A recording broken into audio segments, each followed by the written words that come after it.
안녕하세요 여러분, 오늘은 넷플릭스에서 5월 16일 공개를 앞둔 사극 드라마 탕금에 대해 이야기해보려고 해요. 첫 번째 이야기로 탕금은 원작 이야기를 빼놓을 수 없다는 거죠. 이 드라마는 원작 소설을 바탕으로 제작된 작품으로 벌써부터 많은 기대를 모으고 있으며, 원작은 장다혜 작가님의 장편 소설 탕금금을 삼키다인데요. 출간되자마자 리디북스 소설 부문에서 4주 연속 1위를 차지할 정도로 큰 인기를 끌었고, 이제 드라마로 재탄생하게 됐죠. 탕금은 조선시대를 배경으로 한 미스터리 멜로 사극으로 비밀과 진심이 얽힌 강렬한 이야기를 다루고 있으며, 드라마 예고편만 봐도 안 볼 수 없을 것 같은데요. 여러분도 이 작품 궁금하지 않으신가요? 지금부터 원작 소설의 주요 내용과 드라마와의 연결성을 함께 살펴볼게요. 우선 원작의 주인공의 모습부터 보시죠. 두 번째, 스토리와 배경입니다. 조선시대 민상단의 비극의 시작이라 볼 수 있습니다. 두 번째, 스토리를 들어가기 전에 주인공들을 소개하겠습니다.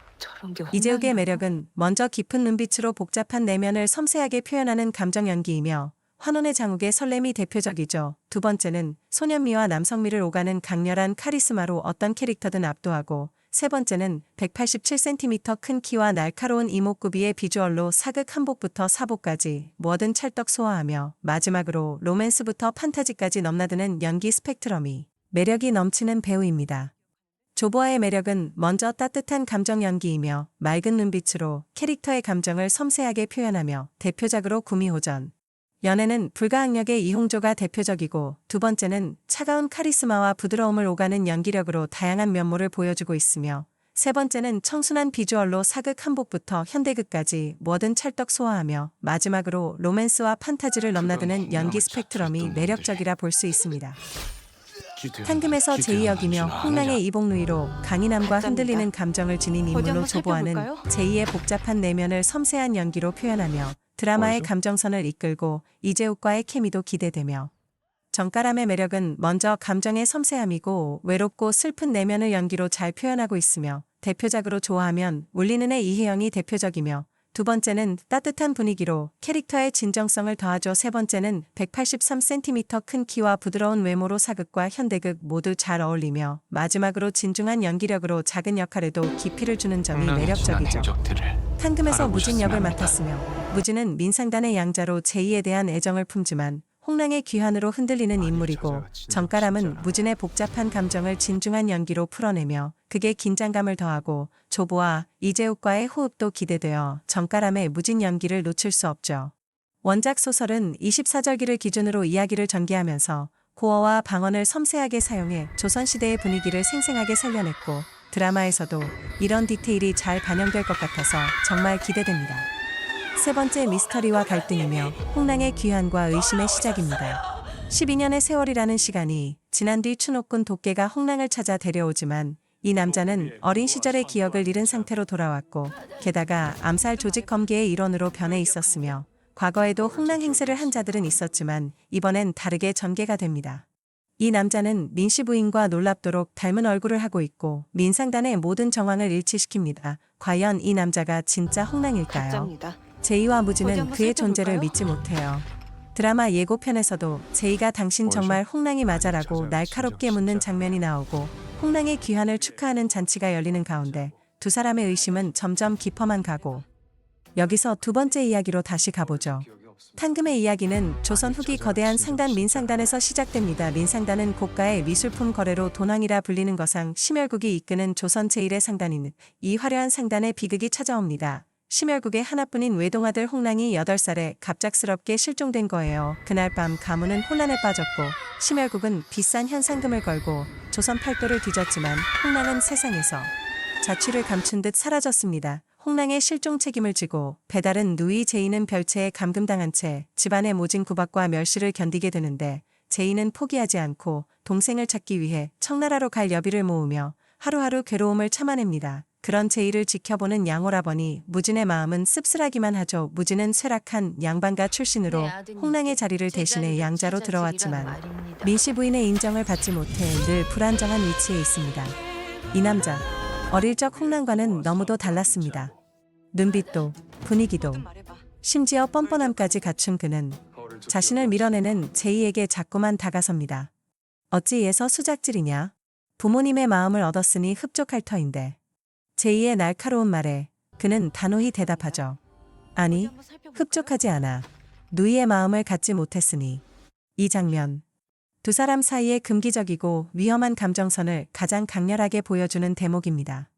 드라마 속에서도 이 대사는 특별히 강조되며 미스터리와 멜로가 본격적으로 얽히는 전환점이 됩니다. 내 아드님께 제자리를 네 번째 주제는 찾아드리란 매력적인 말입니다. 반전과 인간의 존엄성 이야기죠. 탕금은 단순한 미스터리나 로맨스로 끝나지 않습니다. 이 작품의 핵심은 비밀, 복수, 그리고 금기된 사랑. 제목, 탕금은 금을 삼키는 형벌을 뜻하죠. 잔혹한 상징이 조선 상단 내부의 권력 다툼과 맞물리며 긴장감을 더합니다. 이야기는 홍랑의 정체에 관한 반전을 거듭하며 독자들의 예상을 계속해서 뒤엎습니다. 한평대군이 얼굴 흰 소년을 찾는다는 설정은 평범했지만 장면이 전개될수록 그 진실은 상상을 초월하죠. 한번 읽기 시작하면 도중에 멈출 수 없습니다. 게다가 이 작품은 신분제 시대 속 인간의 존엄성을 묻습니다. 사람을 선하게 만드는 건 무엇인가? 민상단의 권력 다툼, 토속신앙, 조선의 배경은 이 모든 이야기를 더욱 깊고 묵직하게 만들어줍니다. 다섯 번째 주요 캐릭터 소개로 넘어가겠습니다. 먼저 홍랑.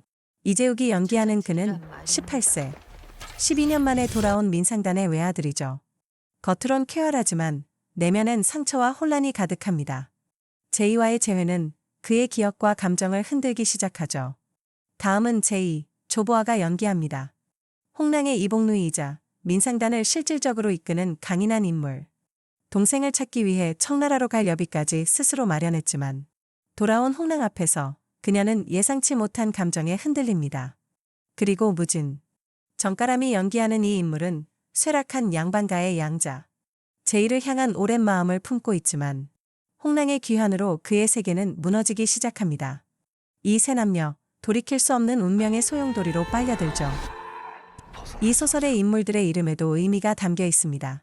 예를 들어 제이는 하잘것없는이라는 뜻을, 홍랑은 밝은 무지개라는 뜻을 갖고 있어 두 사람의 출생과 성격의 차이를 보여줍니다.